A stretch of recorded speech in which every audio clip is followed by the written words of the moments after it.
તો મિત્રો હરિદ્વારમાં માત્ર 1000 રૂપિયામાં તમને રૂમ મળી જશે। જો તમે ફેમિલી સાથે જતા હોય, 5 જણા હોય, 6 જણા હોય કે 7 જણા, માત્ર 1000 રૂપિયામાં રૂમ મળી જશે।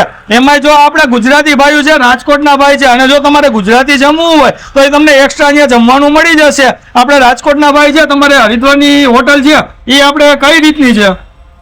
આપણે શાંતિકુંજ ગેટ નંબર 5 ની સામે રાધાકૃષ્ણ ઢાબા વાળી ગઈ શિવ ઉગમ ભવન છે અને 14 રૂમ છે, એસી છે, નોન એસી છે।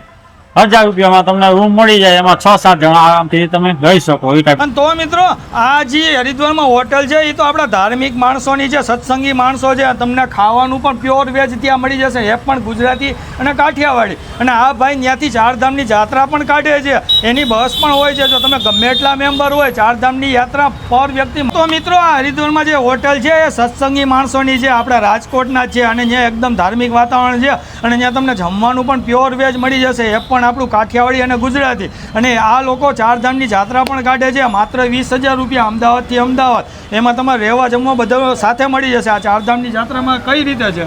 આપણે અહીંથી હરિદ્વારથી જશું યમનોત્રી, ગંગોત્રી, કેદારનાથ ને બદ્રીનાથ, એમાં સાથે 20 જણા માટે હશે તો આપણે રસોઈયા પણ સાથે જમવામાં મોકલશું, અને શુદ્ધ ગુજરાતી જે કહેશે એ આપણે બનાવી દઈશું ગુજરાતીમાં। એ ખીચડી, દાળ ભાત જે માગશે એ ટાઈપનું આપણે રસોડું થઈ જશે, સાથે રોટી એ પણ જે માગશે આપણે બનાવી દઈશું। અચ્છા, આપણે ચારધામની યાત્રા ચાલુ હોય ત્યાં પણ ગુજરાતી મળી જશે જમવાનું? ત્યાં રસોઈ જ આપણે એની જોડે સાથે મોકલશું।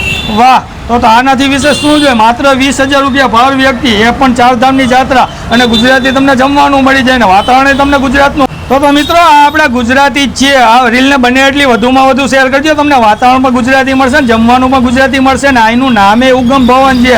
હરિદ્વારમાં તમે ગમે ત્યારે જાઓ તો આ ભાઈનો તમે કોન્ટેક્ટ જરૂરથી કરી લેજો, રીલ બને એટલી વધુમાં વધુ શેર કરી દેજો।